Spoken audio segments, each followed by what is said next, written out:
Une seule phrase aurait pu détruire sa vie. Une phrase bien pliée dans une enveloppe aurait pu détruire sa vie entière. C'est l'histoire d'un petit garçon qui était élève. Il était en classe, mais il était considéré comme étant très têtu. On disait qu'il n'était pas fait pour faire des études et tout le monde se moquait de lui. Ses amis, les professeurs, les encadreurs, tout le monde pensait qu'il n'était pas du tout fait pour faire des études, tellement qu'il était têtu. Et finalement, il fut renvoyé de l'école. Avant d'être renvoyé, on lui a remis une lettre qu'il devait donner à sa mère. Ce sont ses encadreurs qui ont donné cette lettre pour qu'il donne à sa mère. On lui dit, rentre à la maison, ne reviens plus, mais donne cette lettre à ta mère. Ne l'ouvre pas, donne juste à ta mère. Le petit, il rentre à la maison, il est inquiet, il voit sa mère, il dit, maman, j'ai été renvoyé de l'école. Il était un petit peu triste. Il dit, par contre, on m'a donné une lettre que je devais te remettre. Sa mère récupère la lettre, elle s'assoit avec son fils, elle ouvre la lettre, elle commence à lire. Pendant qu'elle lisait, les larmes commencent à couler.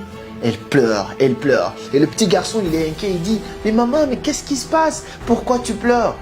Il dit, non mon fils, ne t'inquiète pas. Sur cette lettre, il est écrit que tu es beaucoup trop intelligent pour cette classe et finalement, tu n'as pas ta place dans cette école. Donc, tu vas devoir continuer à étudier à la maison, mais ne t'inquiète pas, je serai là pour toi. Donc, il a fait comprendre au petit que le petit était un génie, mais qu'il était trop fort pour cette classe. Il fallait que lui, il fasse ses études à la maison. La dame a bien encadré son enfant. Elle lui a mis tout à sa disposition pour que l'enfant puisse faire ce qu'il voulait. Quelques années plus tard, le monde entier, le système éducatif ne savait pas qu'il venait de mettre à la porte l'un des plus grands inventeurs de l'histoire de l'humanité, qu'on appelle Thomas Edison. Thomas Edison fut l'un des plus grands inventeurs qui inventa l'ampoule électrique et plusieurs autres inventions. Quelques années plus tard, la mère de Thomas Edison décéda. Et quand sa mère décéda, il retourna chez lui, il regarda un petit peu beaucoup de papiers qu'il essayait de ranger et il tomba sur cette lettre qu'on lui avait écrite lorsqu'il avait 9 ans.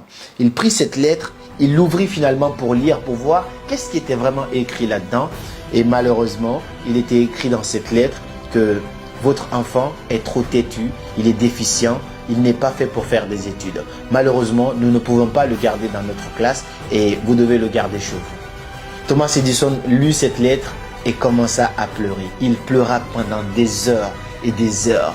Il était choqué et finalement, il retourna cette lettre et écrit au dos, Thomas Edison était un enfant têtu et déficient, mais grâce à une mère héroïque, il devint l'un des plus grands inventeurs de l'histoire de l'humanité.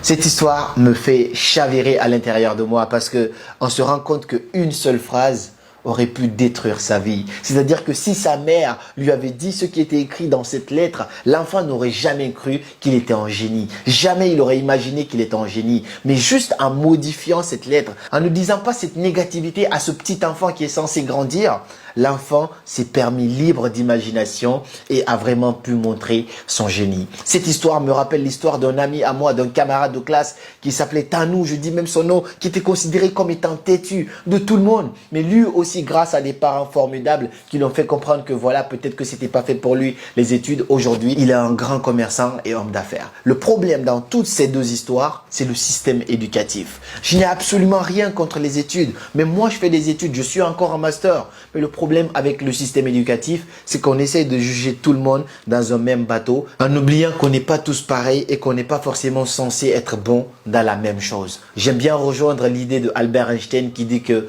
tout le monde est un génie. Mais si vous jugez un poisson par sa capacité à grimper un arbre, il va croire toute sa vie qu'il est stupide. Mets-le dans l'eau et tu verras de quoi il est capable. Alors tout le monde est un génie. Lorsque tu prends Lionel Messi, son parcours scolaire, on ne sait pas, on n'en a même pas entendu parler. Il était peut-être pas du tout bon en classe, mais mets-le sur le terrain de foot, passe-lui la balle et vois à quel point il est incroyable. Les Sadio Mané, donne-lui la balle et vois à quel point il peut te montrer qu'il est un génie. Là, je te parle des footballeurs, je peux te parler des Pablo Picasso, je peux te parler des Boubou Design, je peux te parler des Kabila Lamé. Chacun a son génie dans un domaine différent. Et si le système arrêtait tout simplement de mettre tout le monde dans un même bateau, on nous donne tous les mêmes baccalauréats, on nous évalue de la même façon et on nous juge exactement pareil, alors qu'on n'a pas forcément les mêmes facultés. Il y en a qui sont bons en classe. Moi, je faisais partie de ceux qui étaient tout le temps parmi les premiers. Mais est-ce que les premiers de la classe sont forcément les premiers dans la vie. C'est pas forcément le cas. J'ai vu des premiers qui travaillaient en tant qu'hommes de ménage alors qu'ils ont terminé avec des grands diplômes. J'ai vu aussi des derniers avec des grandes entreprises. J'ai vu des totos, des paresseux, des têtus en classe qui sont aujourd'hui des grands hommes d'affaires, qui sont aujourd'hui en train de gouverner, de diriger d'autres personnes qui étaient premiers de leur classe. J'ai pas dit que si tu es premier, tu vas finir mal. Pas du tout. Je ne suis pas en train de te dire ça. Mais ça ne veut pas forcément dire que être premier en classe, c'est ce qui va déterminer ce que tu vas devenir dans l'avenir.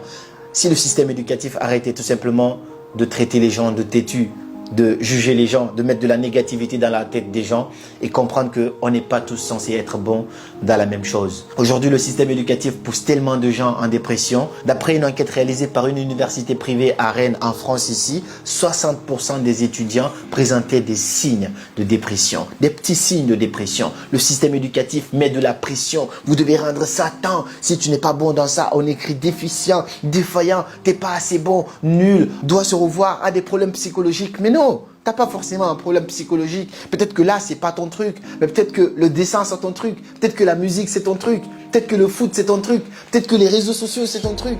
On n'est pas tous censés être bons dans la même chose. Et si on commençait à un petit peu avoir cette ouverture d'esprit et comprendre que dire des choses négatives à une personne aujourd'hui pourrait détruire sa vie tout entière. Donc que ce soit à l'école ou même dans la vie courante, évitez de dire des choses qui vont peut-être marquer les esprits des gens. Pour finir cette vidéo, j'ai juste une question pour toi. Est-ce que tu penses que si la mère de Thomas Edison lui avait dit exactement ce qui était écrit dans cette lettre, est-ce que le monde entier aurait connu ce grand inventeur de l'ampoule électrique? Ça, c'est une question à laquelle j'ai beaucoup songé et j'ai hâte de te lire dans les commentaires. Suivez vos rêves, ils connaissent le chemin.